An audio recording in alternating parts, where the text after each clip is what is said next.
월가에서 예측력이 높기로 유명한 손성원 캘리포니아 주립대 석좌 교수가 지난해 11월이었습니다. 미국과 한국 경제가 당면한 현안에 대해서 언급을 했었는데요. 이 당시에도 화제가 됐었습니다만 테이퍼링이 추진된 이후 국제 금융시장이 혼란을 겪음에 따라서 재차 그 당시에 발언했던 내용들이 화제가 되고 있습니다. 어떤 발언을 했었는지 오늘 되짚어보는 시간 준비했습니다. 한국경제신문사 한상춘 논설위원 나와 계십니다. 위원님 안녕하십니까? 네, 안녕하십니까? 예.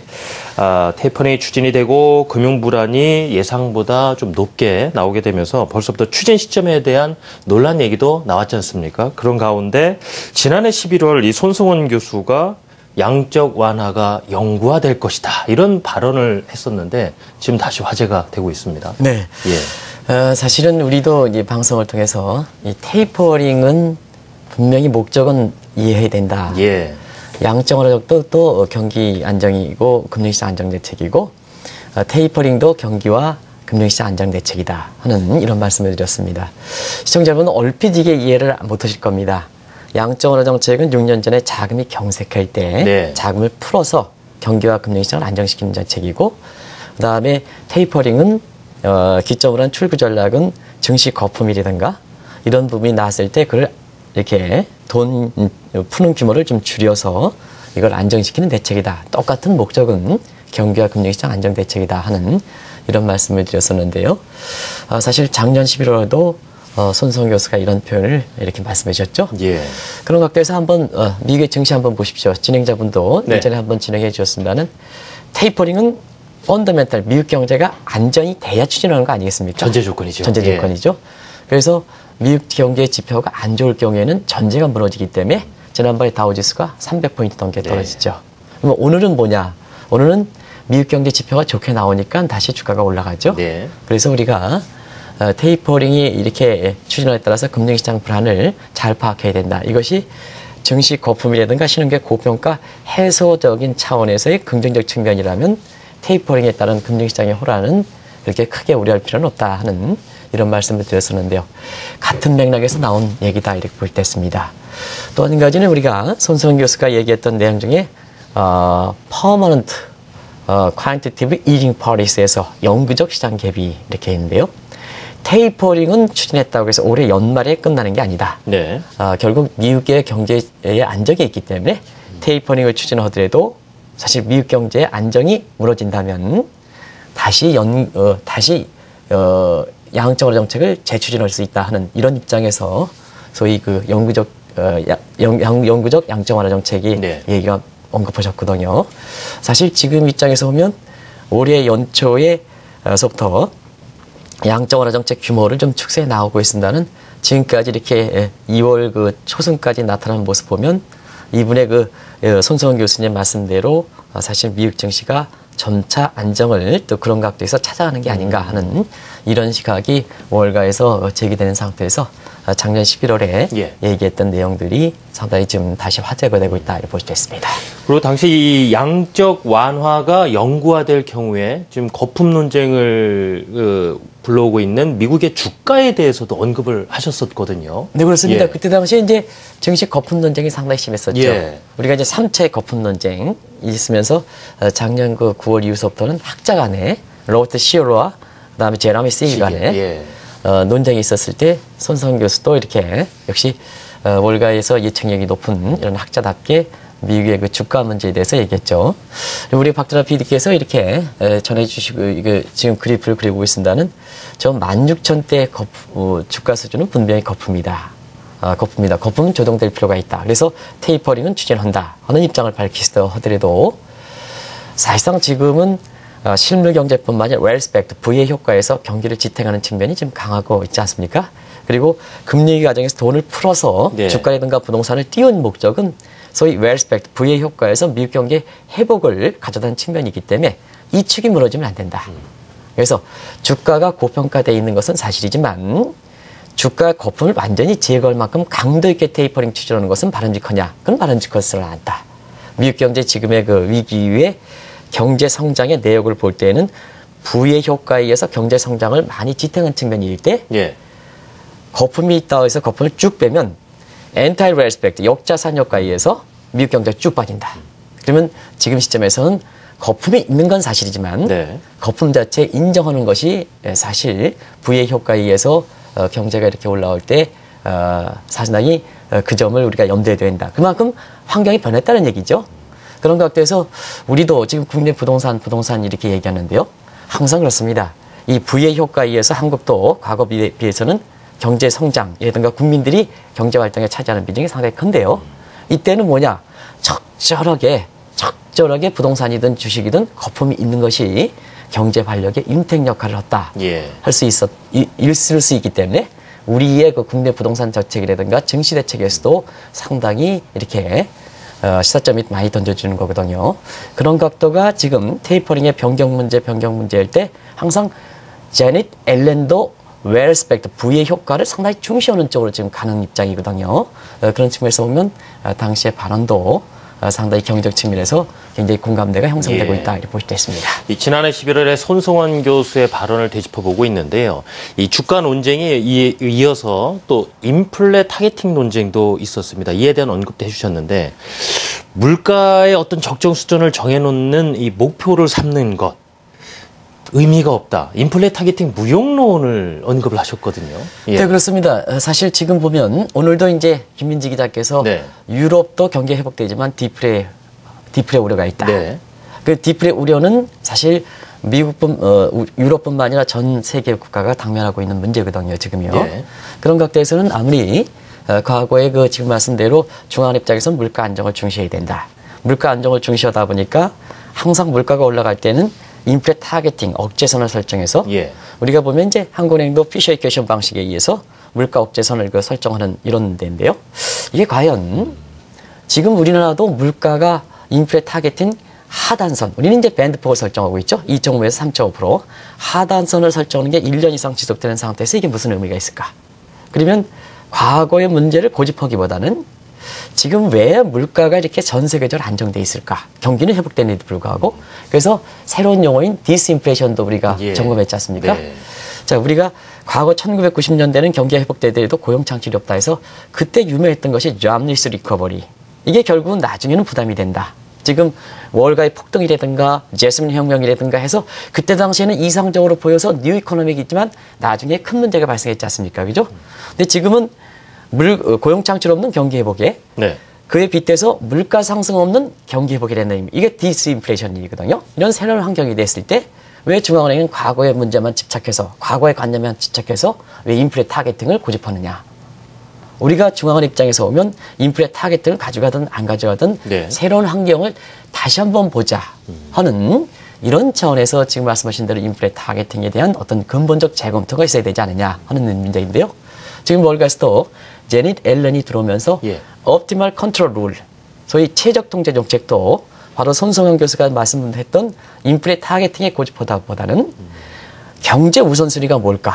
지금 미국 경제 입장에서는 경제 우선순위는 자꾸 변동하겠죠? 왜냐? 우선순위는 그때그때 현안을 풀어가니까. 근데 재정이 촘촘하다면 모든 문제를 다 풀어가겠습니다는 재정이 부족하다면 우선순위를 설정할 수밖에 없지 않습니까? 그러면 지금 고용 창출이 가장 최우선이다. 고용 창출이면 물가 안정은 후선순위라는 얘기입니다. 그래서 물가 안정을 포기하자는 말들은 아니고 우선순위를 달성하기 위해서는 일시적으로 물가 안정이라든가 거품 문제가 있을 때는 그걸 용인해야 된다. 왜냐? 지금은 모든 문제를 풀어갈 수 있을 만큼 여유로운 상태는 아니기 때문에. 이게 바로 옵티멀 컨트롤 룰, 제닛 앨런이 앞으로 통화정책의 준칙으로 살펴보는 그 내용이거든요.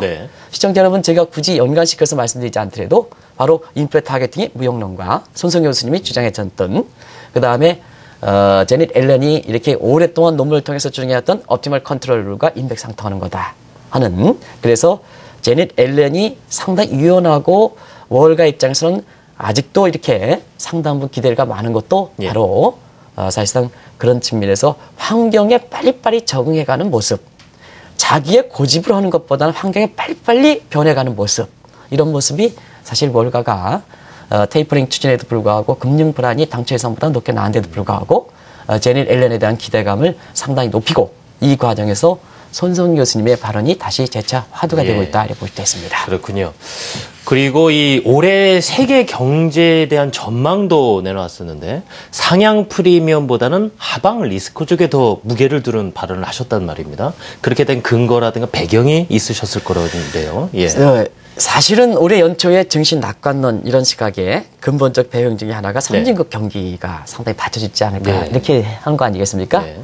근데 지금 시간을 좀 더 지켜봐야 되겠습니다는 시청자 여러분 딱 지금까지 진행돼서 볼 때 세계경제 상향적인 이런 기대 프리미엄이 높을까? 하방적인 리스크가 높을까? 어떻게 판단하시겠습니까? 1월을 겪어봤을 때는 아무래도 그렇죠. 하방 쪽에 많이 나타나죠. 근데 그때 11월 달에 지적했던 문제를 다시 한번 보겠습니다. 미국 경제 보면 성급한 출구 전략에 대한 리스크 이때 지적했거든요. 네. 물론 이제 이 내용은 계속해서 지적되었던 내용입니다. 한국경제 TV를 통해서도.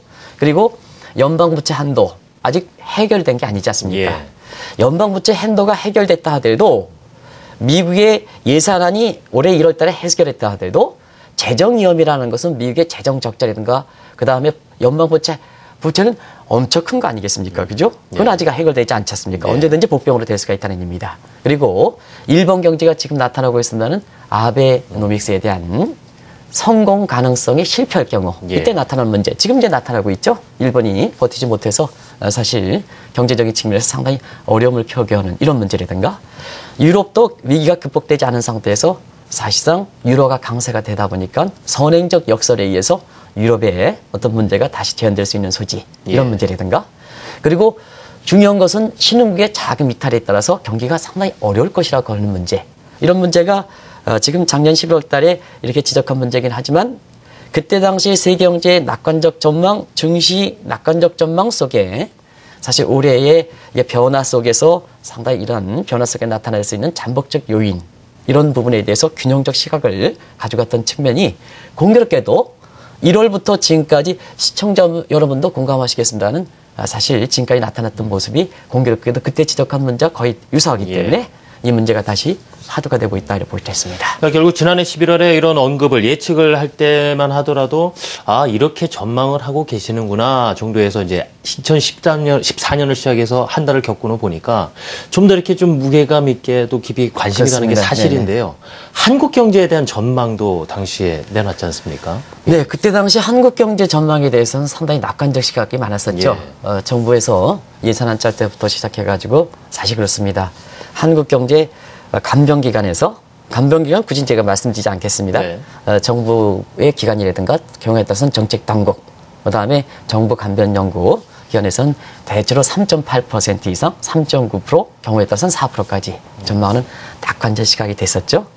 그러나 민간기관에서는 사실 3% 초반 이런 식의 손 교수님께서는 낙관적 전망이 사실 한국 경제 입장에서는 대외 환경이 상당히 의존할 때 그러한 낙관적 전망이 두 가지 점에서 설령 낙관적 전망이 된다 하더라도 국민들이 얼만큼 그것을 느끼겠느냐 하는 측면에서 보면 한국의 부가가치의 먹이사슬 피라미드가 역피라미드 형태 다시 말하면 삼성전자라는 게 현대차가 부가가치의 30% 이상 차지하는 점을 감안해 볼 때는 사실 경제의 대표 지수가 설령 간병기관이 전망하는 것처럼 3.8% 이상 간다 하더라도 대다수 국민들이 느끼지 못한다 하는 이런 측면에서 한 가지. 그리고 실제로 3.8%갈 것이냐 하는 측면에서 보면 한국 경제는 대화 환경에 의존하는 국가다.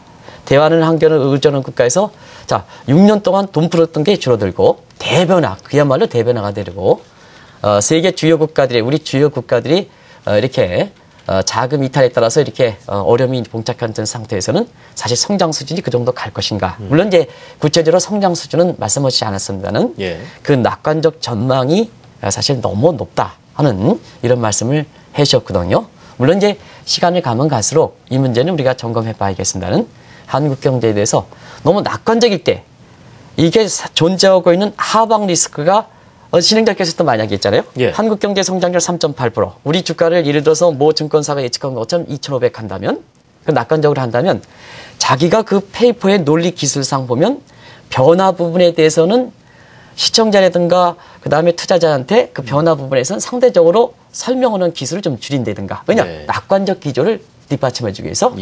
그리고 존재하고 있는 위험 부분에 대해서 상대적으로 기술을 줄이겠죠. 예. 줄이겠죠. 네. 그런 측면에서 보면 한국 경제에 대해서 당시의 경기라든가 증시적 측면에서 낙관적 전망에서 소홀히 될 수 있는 그런 낙관적 이 시각이 낳는 것 마찬가지로 그런 시각에서 소홀히 될 수 있는 한국 경제의 여러 가지 하방 리스크 부분에 대해서 균형적인 시각을 제시했다는 측면에서 일단은 사실 그런 쪽에 접근했으면 올해 지금까지 나타났던 모습에 대해서 너무 당혹스럽게 이렇게 경제 주체들이든가 당국자가 활짝해서 어떤 정책 당국자는 최고 책임자는 금융 불안이 이렇게 문제에 대해서 우려할 바 아니다.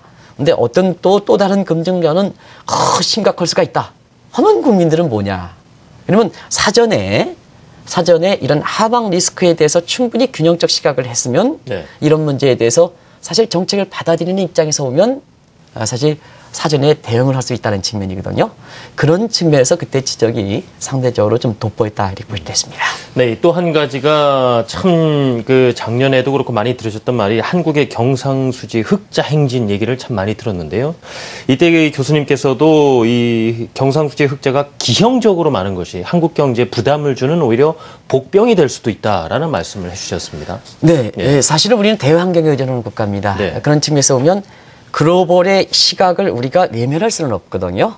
글로벌의 시각을 외면할 수는 없기 때문에 그런 측면에서 지을 것인 내용이 아닌가 생각합니다. 당시에도 이 문제는 손 교수께서 말씀하셔가지고 그에 한국경제TV를 통해서도 계속해서 작년에 경상수지 흑자가 700억 달러 난다. 일본보다 많다. 네. 이게 좋은 일일까 나쁜 일일까? 한번 점검해 드렸지 않습니까? 예. 더더구나 2010년도에 그때 당시에 이명박 정부에서 서울 G20 정상회담일 때 성과적인 측면에서 그때 당시에 국제수지 불균형이 상당히 심했던 상태에서 경상수지 흑자국이 중국이라든가 독일이다 보니까 이거 불균형 줄여야 된다. 불균형 세계경제 안정 차원에서. 그래서 그때 이렇게 교수님께서 주장해서 채택했던 경상수지 흑자 GDP 대비 4% 룰. 그래서 4%를 초과하는 국가에 대해서는 그 세계경제 안정, 국제수지 불균형 차원에서 줄여야 된다. 이게 관철이 돼서 G20의 성과적인 측면에서 가장 첫 번째 나타났던 거거든요. 근데 우리가 그게 공교롭게도 걷게 됐습니다. 작년에 보면 GDP 대비해서 5% 이상 우리가 자충수에 걸은 모습이거든요. 그런 측면에서 보면 지난해 우리 경제 성장을 평가할 때 한번 보시기 바랍니다. 우리가 경상수지가 700억 달러 이상 났다 하는 정책 당국자의 얘기가 사실상 이렇게 3년 전에 GDP의 4% 룰을 만들어서 성과를 얘기했다는 측면에서는 아무리 다른 정부가 들어왔다 하더라도 또 대외 환경에 의존해서 우리가 균형적인 중간자 시각을 갖고 있는 입장에서 저 사람의 태도가 저게 바람직할까 하는 측면이거든요. 예. 그런 측면에서는 항상 중간자 입장에서는 상실 선진국 입장도 봐줘야 되고 또 신흥국도 이끌어줘야 되는 입장이기 때문에 그만큼 성숙된 입장이 필요하거든요. 그런 성숙된 관점을 이렇게 말씀하셨다는 차원에서 우리가 그때 의미를 좀 되살펴보겠다 하는 걸 말씀드립니다. 그러면서 이 한국은행 통화 정책에 대해서도 권고를 한 부분이 있었는데 이 시간 통해서 사실 한국은행이 금리를 바라보는 시각에 대해서 위원님께서 참 많은 말씀을 전해주셨습니다. 이 당시에 이 손성원 교수가 이 금리 인하 필요성을 강하게 언급을 했었습니다. 그렇었죠. 예. 그때 당시에도 왜냐하면 그때에 너무 이제 물가 안정을 고집하고 그때 당시 9월인가요? 10월. 정확하게 시청자 여러분 모르겠습니다. 근데 작년에 네. 하반기에 열렸었던 이런 금통위에서도 보면 그때 당시에도 금리 인하의 필요성 당시에도 많이 얘기했습니다. 방송에서 통해서도 저도 지금은 자본 이탈에 따른 우려가 있기 때문에 금리 인하의 실기다 하는 쪽으로 얘기합니다는 당시에도 부동산 경기 살리기 위해서 물가는 안정돼 있는데 우리 국민들을 살리기 위해서 금리 인하는 좀 해줘야 되지 않냐 할 때 금통위에서 나오는 금리 동결의 필요성 부분은 앞으로 당신 무슨 얘기냐? 세계 경제가 앞으로 회복이 되는데 그러면 세계 경제 회복이 되면 인플레 압력이 생기는 상태에서 물가 안정을 도모한다 보면 지금 상태에서는 어떻게 하겠느냐? 금리를 인하할 필요는 없지 않느냐 하는 이런 시각이었습니다. 그런데 지금 그런 시각으로 본다면 일단 물가가 그렇게 높아지지는 않고 있습니다. 두 번째는 연초 이후의 세계경제 모습 보면 하방적 리스크가 상당히 많이 나타나는 이런 상황이거든요. 앞으로도 테이퍼링 추진에 의해 가지고 자꾸 경기를 이렇게 증시 거품이라든가 인플레 압력이 높아지지 않도록 조절해 나갈 거로 이렇게 봅니다. 왜냐? 그동안 돈푼 규모가 워낙 많기 때문에 이게 만약에 유통 속도가 더 가속되고 신용평가에서 통화 승수가 가속되면 정책 당국에서 양적완화 정책 규모를 줄인다 하더라도 돈이 확확 돌면 증시 거품이라든가 부동산 거품이라든가 아니면 물가 상승 압력이 더 나타날 수가 있거든요. 그래서 테이퍼링을 연내에 빨리 축소해야 된다는 견해가 그런 시각에서도 나타나는 거거든요. 그런 측면에서 볼 때는 인플레 타겟팅이 너무 연연해서 향후에 세계 경제가 좋기 때문에 지금 상태에서 보면 이렇게 금리를 인하할 필요성이 없다 하는 이 시각에 대해서 손 교수께서 말씀하신 내용이거든요. 근데 그 이후에 우리의 물가 안정 보면 비교적 안정적입니다. 그런 측면에서 보면 손 교수의 말씀을 제가 개인적으로 해석한다면 예. 이분도 이제 저는 개인적으로 좀 잘 아시는 분입니다. 이분의 그 성향을 보면 정책은 서로가 정책 당국자와 국민들이 서로 이해관계가 걸렸을 때는 어느 쪽을 주도가 해야 되느냐 하면 국민들이 편에 서야 된다는 얘기입니다. 그런 측면에서 보면 한국 국민들이 지금 체감 경기상으로 가장 안 좋은 게 뭐냐, 부동산이라든가 이런 측면, 또 증시가 너무 규제 위주로 되다 보니까 살아나지 않는 모습이거든요. 자, 한번 보십시오 합니다. 작년에 세계 증시가 올라갈 때 우리 못 올랐습니다. 여러 가지 요인에 의해서. 근데 올해 떨어질 때는 똑같이 떨어지죠. 똑같이 떨어지죠. 예. 작년에 우리가 인하를 해서 자금 좀 풀어주고 부동산 경기 살리고 증시 좀 살렸다가 올해 테이퍼링에 따라서 사실 충격이 해가지고 증시가 떨어지면 우리가 작년에 못 올랐다가 더 떨어지다 보니까 국민들이 더 어렵게 느끼는 거거든요.